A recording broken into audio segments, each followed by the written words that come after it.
नमस्ते सभी भाई बहनों को बैसाखी की बहुत बहुत शुभकामनाएं। ये स्काई मैट वेदर का नेशनल वेदर बुलेटिन है 14 अप्रैल का। और मेरा नाम महेश पलावत है, आप जानते ही हैं। तो पहले शुरू करेंगे हम कि गर्मी कैसी पड़ रही है।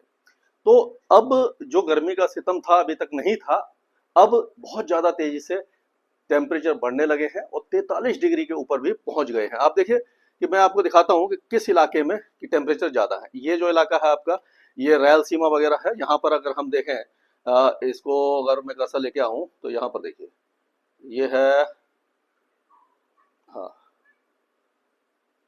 ये है अनंतपुर 42.8, कुरनूल 42.8 और नाडियाल 42 डिग्री। और इधर आप चलेंगे तो आप देखिए यहाँ पर गुलबर्गा जो इंटीरियर कर्नाटका में है 41.8 है। और शोलापुर जो महाराष्ट्र में है 42.5 है। यहाँ पर जलगांव में 42 है, मालेगांव में 42 है।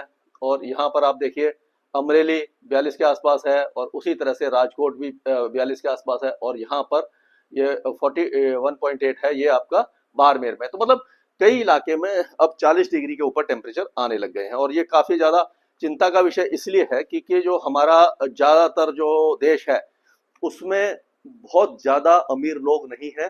कुछ ही लोग हैं, मतलब कुछ परसेंटेज है जो काफी ज्यादा रिच हैं, और ज्यादा तो मीडियम क्लास है या लोअर मिडिल क्लास है। तो एसी और कूलर हर कोई अफोर्ड नहीं कर सकता। और इस समय जो गर्मी पड़ रही है वो भीषण गर्मी है। इससे क्या होता है कि हमारी जो काम करने की कैपेसिटी है वो कम हो जाती है। और जो आपको मालूम है कि फैक्ट्रीज वगैरह में जो संसाधन है वो इतने अच्छे नहीं है मजदूरों के लिए, और जो काम करने वाले हैं वो बहुत ज्यादा फैसिलिटी नहीं है। तो ये मतलब जैसे जैसे ये टेम्परेचर बढ़ेंगे उतना ज्यादा ये जो है स्ट्रेस बढ़ेगा, हीट स्ट्रेस बढ़ेगा, हीट स्ट्रोक और सन स्ट्रोक की संभावना बढ़ जाती है। इससे मतलब कि काफी ज्यादा नुकसान होता है। तो मेरा यही सलाह है कि 11 बजे से लेकर के 4 बजे के बीच में, यानी सुबह 11 से शाम के 4 बजे के बीच में सबसे ज्यादा गर्मी होती है। और मतलब 1 से 3 बजे के बीच में सबसे ज्यादा हीटिंग होती है। उस समय अगर आप बाहर काम कर रहे हैं तो बीच बीच में थोड़ा सा छाया में आके रेस्ट ले लीजिए, पानी पीते रहिए, लस्सी पीते रहिए, नींबू पानी, अरे कुछ भी अपने आप को हाइड्रेट करते रहिए, जिससे कि आपकी बॉडी बीच बीच में इतनी ज्यादा गर्म नहीं होगी, ब्लड इतना गर्म नहीं होगा, और हीट स्ट्रोक और सन स्ट्रोक से बच जाएंगे। तो ये तो नॉर्मल बात हुई। अब हम चलते हैं सीधा फोरकास्ट की तरफ, बहुत ज्यादा लंबा वीडियो नहीं खींचेंगे। ये वेस्टर्न डिस्टर्बेंस है जो कल रात को 15 तारीख की रात को पहाड़ों पर पहुंचेगा। और इसका असर आपको 15 तारीख की रात से या 16 तारीख से दिखाई देगा, और 17 तारीख का 18 तारीख तक पहाड़ों पर बारिश होगी, लेकिन ये बहुत ज्यादा मजबूत नहीं है। इसके जो इंटेंसिटी है, यानी अब जैसे जैसे हम आगे बढ़ेंगे वैसे वैसे वेस्टर्न डिस्टर्बेंस कमजोर होते जाते हैं। इनकी जो तीव्रता है उसमें कमी आ जाती है, क्योंकि ये अपर लेटीट्यूड में जाते हैं। जो मेन सिस्टम है वो काफी ऊपर होता है, उसके ये अवशेष हैं वो नीचे आते हैं। इसीलिए पहाड़ों पर धीरे धीरे अब ये वेदर साफ होने लग जाता है। अभी भी उत्तर पश्चिम दिशा से सूखी हवाएं चल रही हैं। ट्रफ है जो छत्तीसगढ़ से लेकर के जो साउथ इंडिया तक जा रही है। एक एंटी साइक्लोन यानी विपरीत चक्रवाती हवाओं का क्षेत्र बंगाल की खाड़ी में बना है, इससे नमी वाली हवाएं यहाँ पर आ रही हैं। अब ये एक साइक्लोनिक सर्कुलेशन है, असम पर बना हुआ है। तो कोई खास वेदर एक्टिविटी हमें दिखाई नहीं दे रही है अभी भी। और अभी इस समय जो अगर सैटेलाइट पिक्चर हम देखते हैं तो उसमें भी हम देखेंगे कि कोई ऐसा बहुत बड़ा फेरबदल अब हमें दिखाई नहीं दे रहा है। तो एक मिनट, मैं इसको लगा देता हूँ जिससे कि जल्दी जल्दी हम लोग स्लाइड चेंज कर पाए। हाँ, तो ये देखिए ये जो आपका सैटेलाइट पिक्चर है, इसमें आप देखेंगे कि यहाँ पर जो है जिसका बहुत ज्यादा चर्चा में है स्टेट और हॉर्मुज, उसके ऊपर ये बादल छाए हुए हैं। ओमान, इराक, ईरान इस इलाके में है। और ये वेस्टर्न डिस्टर्बेंस आपको दिखाई दे रहा होगा, यहाँ से ये धीरे धीरे आएगा और 15 तारीख की रात को यहाँ पर पहुंचेगा। काफी तेजी से ये बादल आएंगे। और बाकी पूरा जो भारत है साफ बना हुआ है, केवल पूर्वोत्तर राज्यों में कुछ बादल दिखाई दे रहे हैं। ये अभी 11 बजे के आसपास का पिक्चर है, लेकिन जैसे ही 3 बजेंगे, 4 बजेंगे, तो जो छोटे छोटे जो गर्मी के कारण जो बादल बनते हैं वो आपको दिखाई देने लग जाएंगे। धीरे धीरे अभी समय है। और ये आज का मॉडल चार्ट है। इसमें आप देखिए पूर्वोत्तर राज्यों में हल्की बारिश है, अरुणाचल प्रदेश में तेज बारिश है, ऊंचे पहाड़ों पर हो सकता है यहाँ पर बर्फबारी भी हो जाए। और यहाँ पर तेज बारिश की संभावना दिखाई दे रही है असम में और मेघालय में, असम में नहीं, माफ कीजिएगा, पूर्वी असम, अरुणाचल प्रदेश और नागालैंड में। मेघालय वगैरह साफ रहेंगे। और उसी तरह से बांग्लादेश के कुछ इलाकों में है। पहाड़ों पर कोई वेदर एक्टिविटी नहीं है, बादल वगैरह छा सकते हैं, ये जो दिखा रहा मॉइस्चर है कुछ खास नहीं है। और उसी तरह से पूरा भारत अभी शुष्क रहेगा। टेम्परेचर और ज्यादा बढ़ेगी, क्योंकि आसमान साफ है। अगर आसमान साफ होता है, तेज धूप निकलती है, तो उससे टेम्परेचर बढ़ते हैं। और जब क्योंकि टेम्परेचर ज्यादा बढ़ जाते हैं, रात में जो टेम्परेचर धीरे धीरे कम होने लग जाते हैं, तो इतने कम नहीं हो पाते, इसीलिए जो मिनिमम टेम्परेचर वो भी वह बढ़ने लग गया है, यानी कि दिन और रात दोनों ही गर्म होने लगे हैं। अब अगर हम देखें तो ये आप देखेंगे 15 तारीख का है, इसमें वेस्टर्न डिस्टर्बेंस थोड़ा सा आने लग गया है, थोड़ा दिखाई दे रहा होगा कि यहाँ पर ये पहुंच रहा है।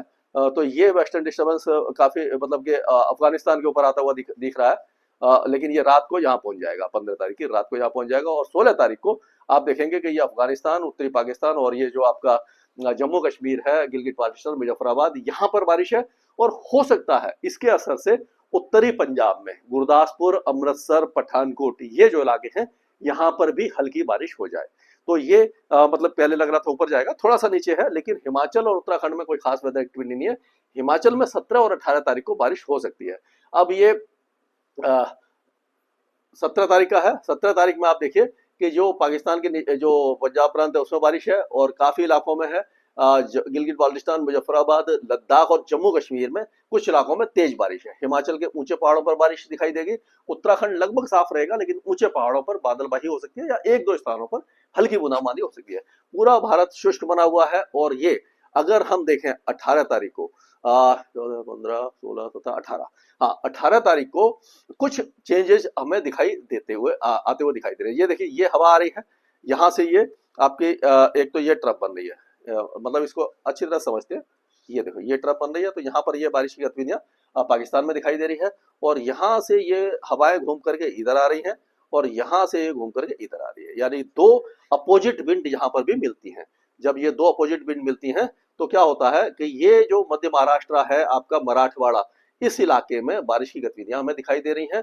और उसी तरह से गुजरात और राजस्थान के कुछ इलाकों में, यानी कि जो साउथ ईस्ट गुजरात है, चित्तौड़गढ़, उदयपुर और उसके आसपास के इलाके, और उसी के आसपास जो सबरकांठा, बनसकांठा, ये जो है महिसाना, पाटना, यहाँ पर बादलों की गरज चमक हो सकती है 18 तारीख को। और उसी तरह से पूर्वी तट पर और यहाँ पर भी कुछ वेदर एक्टिविटी 18 तारीख को हमें दिखाई दे रही है।